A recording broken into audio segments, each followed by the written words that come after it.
ಎಲ್ರಿಗೂ ನಮಸ್ಕಾರ. ಇವತ್ತಿನ ವಿಡಿಯೋದಲ್ಲಿ ಹಾವು ಹುತ್ತದಲ್ಲೇ ಯಾಕೆ ವಾಸಿಸುತ್ತೆ ಅದರ ಮಹತ್ವಗಳನ್ನು ತಿಳ್ಕೊಳ್ಳೋಣ. ಹಾವುಗಳು ಹೆಚ್ಚಾಗಿ ಹುತ್ತದಲ್ಲಿ ವಾಸಿಸೋದನ್ನು ನಾವು ನೋಡಿರ್ತೀವಿ. ಆದರೆ ಹಾವುಗಳು ಯಾಕೆ ಹುತ್ತವನ್ನೇ ತಮ್ಮ ವಾಸಸ್ಥಳವಾಗಿ ಆಯ್ಕೆ ಮಾಡಿಕೊಳ್ತವೆ ಅಂತ ನೀವು ಯಾವತ್ತಾದ್ರೂ ಯೋಚನೆ ಮಾಡಿದ್ದೀರಾ? ಬನ್ನಿ ತಿಳ್ಕೊಳ್ಳೋಣ. ವಾಸ್ತವವಾಗಿ ಹುತ್ತವನ್ನು ಹಾವುಗಳು ನಿರ್ಮಿಸೋದಿಲ್ಲ. ಹುತ್ತವನ್ನು ಗೆದ್ದಲುಗಳು ನಿರ್ಮಿಸ್ತವೆ. ಗೆದ್ದಲುಗಳು ಸ್ಥಳ ಬದಲಾಯಿಸಿದ ನಂತರ ಅಥವಾ ಹುತ್ತ ಖಾಲಿಯಾದ ಬಳಿಕ ಹಾವುಗಳು ಅದರಲ್ಲಿ ಆಶ್ರಯ ಪಡಿತವೆ.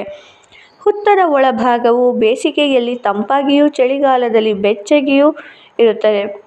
ಆದ್ದರಿಂದ ಹಾವುಗಳಿಗೆ ಇದು ಸುರಕ್ಷಿತ ಮತ್ತು ಆರಾಮದಾಯಕವಾದ ವಾಸಸ್ಥಳವಾಗಿದೆ.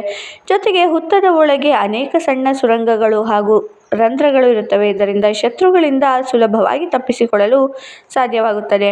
ಇನ್ನೊಂದು ಕಾರಣವೆಂದರೆ ಹುತ್ತಗಳ ಸುತ್ತಮುತ್ತ ಇಲಿಗಳು, ಕಪ್ಪೆಗಳು ಮತ್ತು ಇತರ ಸಣ್ಣ ಜೀವಿಗಳು ಹೆಚ್ಚಾಗಿ ಕಂಡುಬರುತ್ತವೆ. ಇವು ಹಾವುಗಳ ಆಹಾರವಾಗಿರೋದ್ರಿಂದ ಹುತ್ತದ ಬಳಿ ವಾಸಿಸೋದು ಅವುಗಳಿಗೆ ಅನುಕೂಲವಾಗಿರುತ್ತೆ. ಭಾರತೀಯ ಸಂಪ್ರದಾಯದಲ್ಲಿ ಹುತ್ತಕ್ಕೆ ವಿಶೇಷ ಮಹತ್ವವಿದೆ. ಅನೇಕ ಕಡೆಗಳಲ್ಲಿ ಹುತ್ತವನ್ನು ನಾಗದೇವರ ವಾಸಸ್ಥಳವೆಂದು ಪೂಜಿಸಲಾಗುತ್ತೆ. ಆದರೆ ವೈಜ್ಞಾನಿಕವಾಗಿ ನೋಡಿದರೆ ಹುತ್ತವು ಹಾವುಗಳಿಗೆ ಸುರಕ್ಷಿತವಾದ ಆಶ್ರಯ ಮತ್ತು ಅನುಕೂಲಕರ ವಾತಾವರಣವನ್ನು ಒದಗಿಸುವ ಕಾರಣದಿಂದ ಅವು ಅಲ್ಲಿ ವಾಸಿಸ್ತವೆ.